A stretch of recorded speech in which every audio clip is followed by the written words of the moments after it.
તો હવે વાત કરવી છે વરસાદની. વરસાદ અંગે હવામાન વિભાગની આગાહી છે. આગામી 7 દિવસ હળવાથી ભારે વરસાદની આગાહી. 24 કલાક દક્ષિણ ગુજરાત ભારે વરસાદની આગાહી કરાઈ છે. સૌરાષ્ટ્રમાં પણ ભારે વરસાદની શક્યતા. 5 દિવસ રાજ્યમાં ગાજવીજ સાથે વરસાદ રહેશે. 30 થી 40 કિલોમીટર પ્રતિ કલાકની ઝડપે પવન ફૂંકાશે.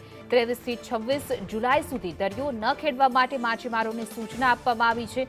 તો અમદાવાદમાં ગાજવીજ સાથે વરસાદની આગાહી. રાજસ્થાન પર પણ મોન્સૂન ટ્રફ સક્રિય થતા વરસાદની આગાહી. રાજ્યમાં અત્યાર સુધી 46% જેટલો વરસાદ છે તે નોંધાયો છે. તો આગામી 7 દિવસ માટે હવામાન વિભાગે વરસાદની આગાહી કરી છે. સાર્વત્રિક વરસાદ રહેશે. સૌરાષ્ટ્ર, દક્ષિણ ગુજરાત, ઉત્તર ગુજરાત સહિતના વિસ્તારોમાં છે તે વરસાદી માહોલ જોવા મળશે. 30 થી 40 કિલોમીટર પ્રતિ કલાકની ઝડપે પવન પણ ફૂંકાશે.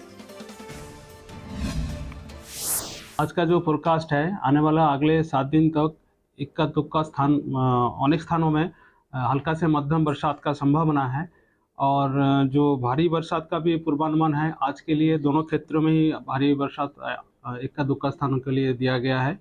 और जो गुजरात रीजन है वो डे 4 मतलब 25 से लेकर 28 जुलाई तक इक्का दुक्का स्थानों में भारी बरसात का पूर्वानुमान दिया गया है। और सौराष्ट्र कच्छ के लिए आज के लिए और अगले डे 5, 6, 7 मतलब 26, 27, 28 जुलाई के लिए इक्का दुक्का स्थानों में भारी बरसात का पूर्वानुमान दिया गया है।